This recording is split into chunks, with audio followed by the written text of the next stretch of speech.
Actualité à 15 h avec vous. De nouveaux éléments dans l'affaire de l'imam Iqiyoussen, le prédicateur dont l'expulsion a été suspendue par le tribunal administratif de Paris, serait, selon nos confrères du Journal du Dimanche, fiché S depuis environ 18 mois. Les détails avec Clémence Barbier. Réputé proche des frères musulmans, Hassan Iqiyoussen serait fiché S depuis 18 mois, selon une source proche du dossier cité dans le Journal du Dimanche. Selon nos confrères, l'alerte a été donnée par les services de sécurité intérieure dès 1995. Très rigoureux dans l'application du Coran, Hassan Iqiyoussen est connu pour son prosélytisme musulman. L'imam du Nord est accusé par les autorités françaises d'avoir tenu des propos antisémites, homophobes et anti-femmes. En 2004, il déclare à des fidèles réunis dans une salle des fêtes : Seul le Coran est un livre saint. Les lois françaises n'y changeraient rien. Lois qui sont instituées par un gouvernement manipulé par les Juifs. Lors d'une conférence en 2018, il assure : Les femmes doivent rester à la maison pour s'occuper des enfants et de leurs maris. La justice estime que l'imam n'a pas réitéré des propos antisémites après 2014, ni qu'il ait encouragé son auditoire au séparatisme. Il échappe donc pour le moment à son expulsion vers le Maroc. Gérald Darmanin a annoncé faire appel de cette décision devant le Conseil d'État. L'institution devrait se prononcer avant la fin de l'été. Et avec nous pour en parler, j'accueille Nathalie Goulet, sénatrice UDI de l'Orne, vice-présidente de la commission des lois. Bonjour. Bonjour. Merci d'avoir accepté d'être avec nous cet après-midi. On apprend donc que cet imam Hassan Iqiyoussen est fiché S. Est-ce que ça change quelque chose, clairement ? Non, alors d'abord, je ne vais pas intervenir sur une affaire en cours, vous savez, ça ne se fait pas, mais cet individu était connu des services depuis longtemps. Moi-même, j'avais posé en 2019 une question d'actualité au gouvernement, puisqu'il avait organisé des collectes en ligne pour une école d'ouléma en Mauritanie, qui était par ailleurs fermée par les autorités mauritaniennes comme étant liée aux frères musulmans et portant atteinte à la sécurité de la Mauritanie. Donc c'est quelqu'un qui de toute façon était déjà connu des services. De nouveaux éléments qui peut-être viennent aussi souligner une forme de laxisme de la part du gouvernement ? Écoutez, je ne crois pas, on est dans un état de droit, on le répète les uns et les autres en fonction des arguments dont on a besoin, mais probablement que nos services ont trouvé que cette fois-ci, les charges étaient suffisantes pour pouvoir engager cette procédure. Est-ce qu'on peut rappeler rapidement, hein, Nathalie Goulet, ce qu'est un fichier S pour ceux qui nous regardent ? Alors, la fiche S, c'est une indication de ce que l'individu peut présenter un risque pour la sécurité. Il y a un certain nombre de niveaux. Ça peut être aussi un syndicaliste, ça peut être éventuellement un manifestant écologique qui aurait posé un certain nombre de problèmes. C'est pas limité, et ça peut être aussi évidemment pour la suprématie blanche. Enfin, tous les individus qui peuvent présenter un risque pour la sécurité. C'est pas une présomption de culpabilité, mais c'est un élément pour nos services. C'est un document qui par ailleurs est provisoire, qui n'est pas comme un vrai fichier. Et qui concerne environ 400 000 personnes dans notre pays, hein, c'est ça ? À peu près, oui. À peu près. François Bersani ? Non, je ne voulais pas interrompre Madame la sénatrice, juste pour rappeler pour vos téléspectateurs, parce que souvent, en effet, il y a une méconnaissance. On pense que la fiche S, c'est forcément quelqu'un qui a fait l'objet d'une infraction en matière comme ça de sûreté ou de sécurité intérieure. On pense que c'est un argument qui va peser dans la balance pour prendre une décision, par exemple, d'expulsion, parce qu'un fiche S, c'est dangereux, donc ça doit être expulsé. En fait, il faut savoir que les fiches S, donc ce sont des fiches au fichier des personnes recherchées. Le fichier des personnes recherchées, il comporte des fiches par famille avec des lettres de l'alphabet. Si vous êtes un mineur en fugue, vous avez une fiche M. Si vous êtes recherché par la justice, vous avez une fiche J. Si vous êtes un évadé, vous êtes une fiche E. Et si vous êtes signalé pour des atteintes à la sûreté de l'État, ou enfin, en tout cas qu'on pense que vous pouvez attenter à la sûreté de l'État, vous avez une fiche S comme sûreté. Donc en fait, vous êtes dans le fichier des personnes recherchées, dans une catégorie, mais c'est pas parce que, en fait, souvent les services de sécurité intérieure vous mettent au fichier pour attirer pour signaler et pour attirer attirer l'attention des services de police et de gendarmerie à travers toute la France. Lorsqu'une personne fichée S est contrôlée, ça permet d'attirer l'attention des policiers, éventuellement de faire remonter du renseignement opérationnel. Mais ce n'est pas la preuve, la preuve d'une incrimination à lui imputer ou d'une cause d'expulsion. Et ce n'est absolument pas effectivement un motif d'enfermement ou d'expulsion. Christian Proutot ? Oui, je pense François a raison de bien préciser ça. Ça fait un moment que tout tourne autour de ces fichiers S et où, du coup, l'idée d'être fiché S dans l'esprit des gens et à travers la communication qui a pu en être faite serait une raison pour l'enfermement immédiat. Ça ne veut pas dire qu'il y a une infraction en cours, mais c'est les gens qui potentiellement, soit par leurs propos, soit par leur rencontre, les gens qui fréquentent, sont, à travers des éléments de renseignement objectifs, soit, mais pas suffisants pour faire un début d'information judiciaire, sont des gens, entre guillemets, remarquables. Parce que, voilà. La surveillance de ces personnes est-elle suffisante, Nathalie Goulet ? Vous savez, on l'a vu dans des histoires tragiques antérieures, que ce soit les frères Kouachi ou dans d'autres cas où il y a eu des attentats et des drames, les gens étaient fichés S, mais si les individus n'ont pas d'acte particulier, la fiche se périme. Au bout de 2 ans, ils perdent. Mais normalement, on peut considérer que de toute façon, on ne peut pas avoir un policier ou un gendarme derrière chaque fiché S. Donc on peut considérer aussi, et on l'a dit à plusieurs reprises, que le suivi n'est pas forcément suffisant. Mais encore une fois, on ne peut pas mettre un policier ou un gendarme derrière chaque fichier S. C'est un élément d'un ensemble, la fiche S. C'est vrai que c'est quelque chose qui a pu perturber aussi les Français, parce que dans de nombreuses affaires, dont effectivement toutes les affaires que vous venez de nous citer, on nous dit oui, mais cette personne était sous surveillance, cette personne était fichée S. Oui, Christian Proutot, non, elle n'était pas sous surveillance, elle était fichée S. S, ce n'est pas surveillance, c'est sûreté. Parce que, pour aller même un peu plus loin que ce que disait Madame la sénatrice, c'est pas une personne qu'il faut pour surveiller quelqu'un, c'est minimum 4. Ouais, c'est ça. Donc tout ça n'est pas aussi simple qu'on pourrait le penser. C'est un ensemble de connaissances du milieu de délinquance ou proche de la délinquance qui est nécessaire dans le cadre du travail d'investigation des policiers. C'est du renseignement, des fois renseignement brut d'ailleurs, ce qui fait que il faut se dire que heureusement que l'on a ça. Il ne faut pas oublier qu'à un moment, les lois sur la protection individuelle ont fait disparaître pratiquement tous les fichiers qu'avaient les brigades de gendarmerie ou le commissariat.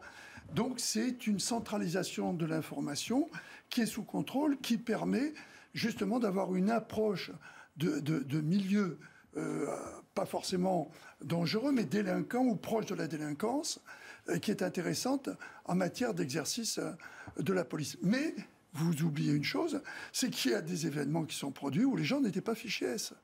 Donc on n'a pas la connaissance totale en amont de ce qui pourrait se passer et des gens qui pourraient commettre des méfaits. William T. Je ne suis pas sûr qu'en fait on doive conserver le titre, en tout cas de fiché S, parce qu'en fait les Français se disent la personne était fichée S, elle a commis un acte, qu'est-ce qu'elle a foutu ? Ça porte à confusion. Je pense que ça porte à confusion, parce qu'ensuite après on accable le gouvernement, les policiers en disant qu'est-ce qu'ont foutu les policiers, c'était évident. C'est la faute de la qualification, c'est la faute de l'interprétation qui en a été faite. Il y a une mythologie qui est née sur le fichier S. Le titre de fichier S se dit, ça fait terriblement peur, c'est-à-dire que ça fait la top list, on a l'impression que c'est le top d'Al-Qaïda, donc on a l'impression de l'attraper. Et je pense que ça interroge, parce que moi je sais que quand j'étais plus jeune, quand il y avait les attentats du 13 novembre 2015 ou même de janvier 2015, et quand on avait indiqué dans la presse que c'était des personnes qui étaient fichées, qui étaient suivies, les Français se posent naturellement la question, mais pourquoi est-ce qu'on n'a pas agi en amont sur ces personnes ? Et ce qu'on oublie souvent, c'est qu'on est en état de droit. C'est-à-dire que tant que la personne n'a pas commis une infraction, on ne peut pas agir au préalable. Sinon on ne serait plus un état de droit, mais on serait un arbitraire. Et le deuxième point, c'est que je pense que sur la question de la surveillance, Peut-être qu'il faut peut-être mettre plus de distinction et mettre plus de priorité, mais ça c'est plutôt votre job et vous connaissez mieux que moi sur comment faire. Mais en tout cas, je pense que le titre de fiche S porte à confusion parce qu'il regroupe des personnes de catégories complètement différentes entre les personnes de totalitarisme islamique et les personnes de questions de sûreté. Et en complément, vous avez le FSPRT, alors mais qui est un fichier beaucoup plus affiné, en tout cas, qui est beaucoup plus fin donc sur les personnes en risque de radicalisation. Donc là, c'est un fichier, par contre, qui écrème, on va dire, par rapport au fichier global des personnes recherchées. Alors pour revenir à la personne donc, qui nous intéresse, Hassan Iqiyoussen, un imam réputé proche des frères musulmans. Mais qui sont les frères musulmans? C'est vrai qu'on en a parlé notamment hier sur ce plateau. Quelle est leur doctrine? Élément de réponse cet après-midi avec Amandine Rouve et Nathalie Goulet. Vous restez avec nous évidemment. Lutter contre l'emprise de l'Occident, voilà le mot d'ordre des frères musulmans. Hassan al-Banna, un instituteur égyptien, fonde le mouvement au début du siècle. Dans les années 2000, il devient un pilier de la réislamisation du monde arabe et se développe peu à peu en Europe.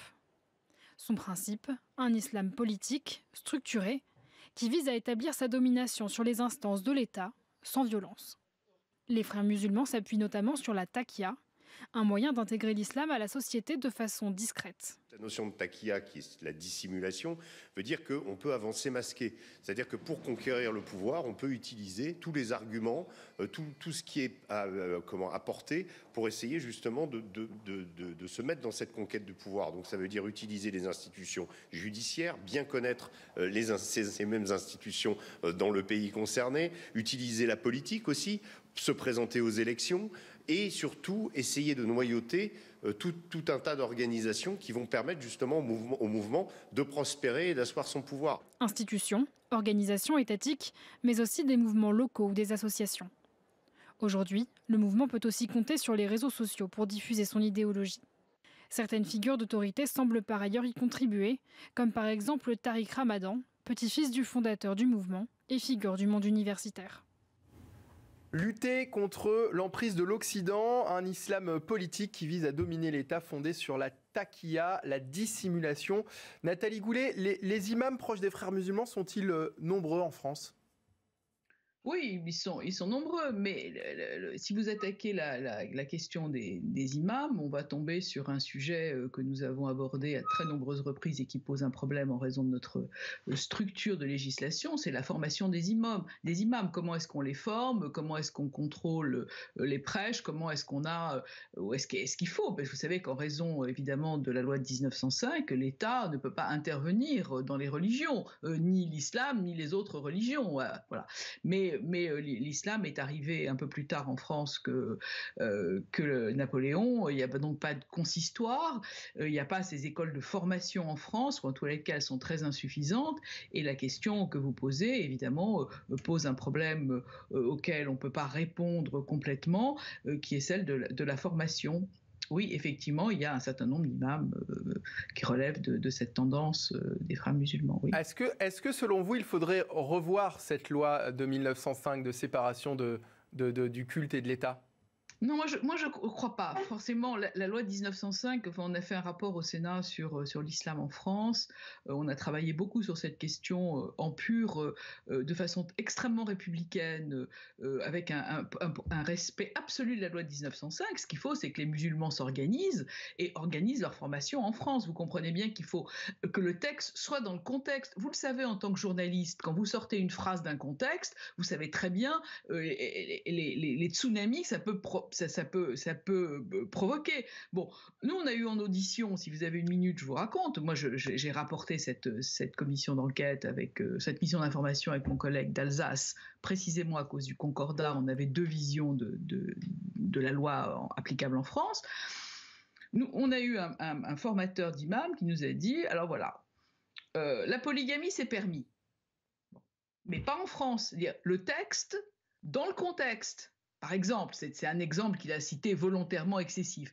Donc, moi, je ne crois pas qu'il faille du tout toucher à la loi de 1905. Je crois qu'il faut respecter absolument les principes de la République.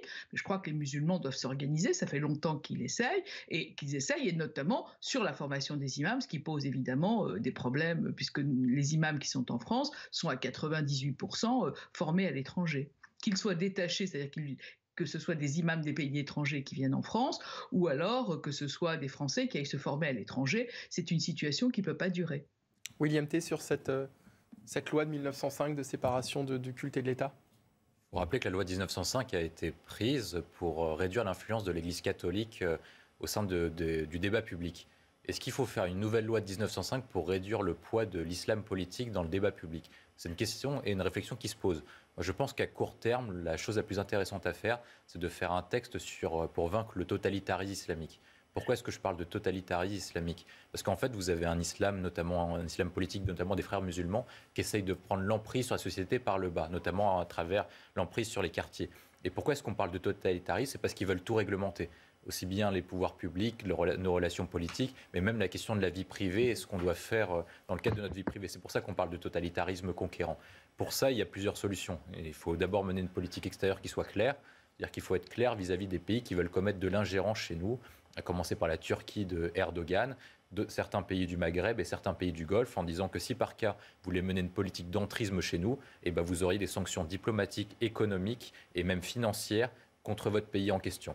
Ensuite, après, il y a une question intérieure. Ça veut dire que sur la question de l'imam ou même sur la question des imams ou des prédicateurs, il faut créer, je pense, pour simplifier la procédure d'expulsion et la procédure de condamnation, parce qu'ils sont dans un flou. Ça veut dire que sur la question de l'imam, pourquoi est-ce que le dossier n'est pas passé au tribunal administratif? Parce qu'en fait, il fonctionne à une frontière, et la frontière est floue parce qu'on n'a pas nommé en fait le délit. Le délit qui est clair, c'est d'appeler ça le délit sur l'islamisme. Si vous avez un délit sur l'islamisme, le juge ou même le ministre de l'Intérieur est en capacité d'agir plus rapidement parce qu'il est capable de qualifier les faits. Là, on a essayé de se réfugier derrière en disant il est misogyne, il tient des propos antisémites, mais on n'a jamais nommé la chose. C'est qu'on veut le dégager de notre territoire parce qu'il pratique et notamment il est en intelligence avec les frères musulmans et qui mène une politique contraire à la France en convertissant des jeunes populations musulmanes contre la République française.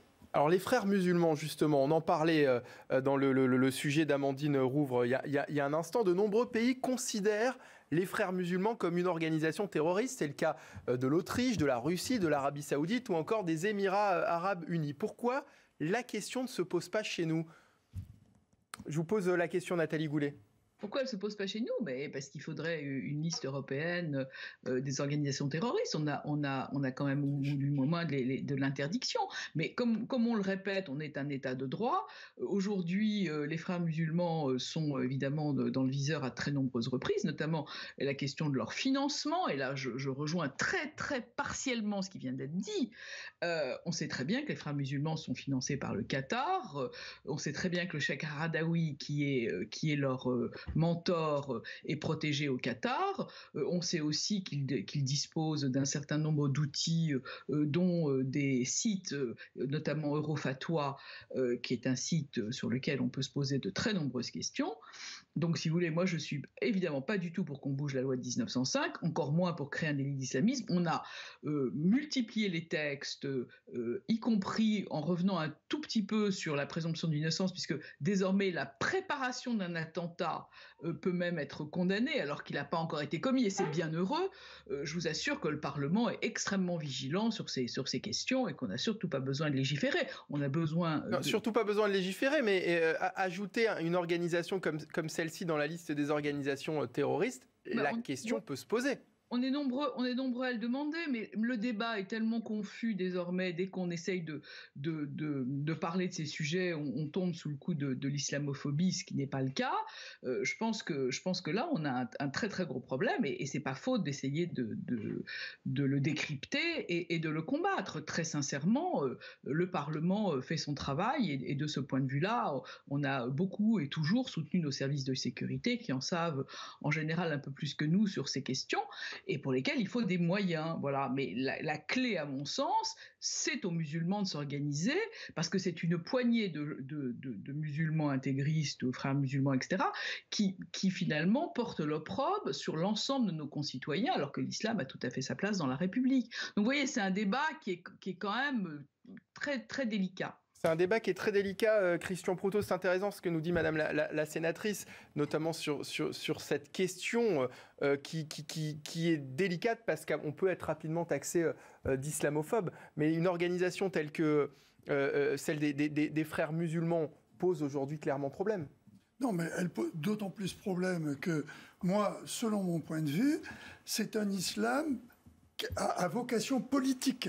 Si c'était qu'un islam plus rigoureux dans l'exercice de la religion, à la limite, on s'en fiche. Chacun peut choisir dans sa religion des préceptes plus ou moins durs en fonction de sa croyance, sentant qu'il a au-dessus de lui le poids et la main de Dieu qui un jour le lui fera payer s'il a bu du vin ou autre chose. Surtout que de nombreux pays musulmans les considèrent effectivement qu'ils mènent un islam politique, puisqu'ils sont interdits, on le disait, en Arabie Saoudite, dans les Émirats Arabes Unis. Tout à fait, vous avez tout à fait raison, Michael. C'est pour ça qu'ils ont été interdits. C'est parce qu'il y a une confusion, pas une confusion, c'est délibérément que les frères musulmans entrent dans la politique. C'est une arme pour amener petit à petit la religion à avoir un poids politique. Or, la religion, et c'est pour ça que je rejoins tout à fait ce que m'a dit Madame la sénatrice, ce qui s'est passé en 1905, ça suffit. On a tout dedans. Tout y est. Il y a séparation de l'Église et de l'État, point. Il y a la pensée, ce que l'on pense, ce que l'on croit, et il y a l'exercice de l'État, de la politique. Mais le jour où il y a, un mouvement religieux qui utilise la religion à des fins politiques, ce jour-là, la sanction doit pouvoir tomber. On va remercier Madame la sénatrice Nathalie Goulet d'avoir été avec nous cet après-midi, sénatrice UDI de l'Orne, vice-présidente de la commission des lois, et vous êtes auteur de l'abécédaire du financement du terrorisme au Cherche Midi, qui pose cette question terrible. Et si vous financiez le terrorisme à votre insu, c'est ça, Nathalie Goulet, Oui, alors je vous signale quand même que l'imam dont on parle depuis tout à l'heure, il figure en bonne place parce qu'il a collecté des fonds, comme je vous l'ai dit tout à l'heure, pour une école d'ouléma en Mauritanie, déductibles de nos impôts. Ce qui fait que vous et moi et le colonel Proutot et tous les autres, on a financé parce que les collectes étaient déductibles d'impôts. Vous avez tous les documents dans mon excellent ouvrage. Merci beaucoup Nathalie Goulet d'avoir été avec nous cet après-midi. On va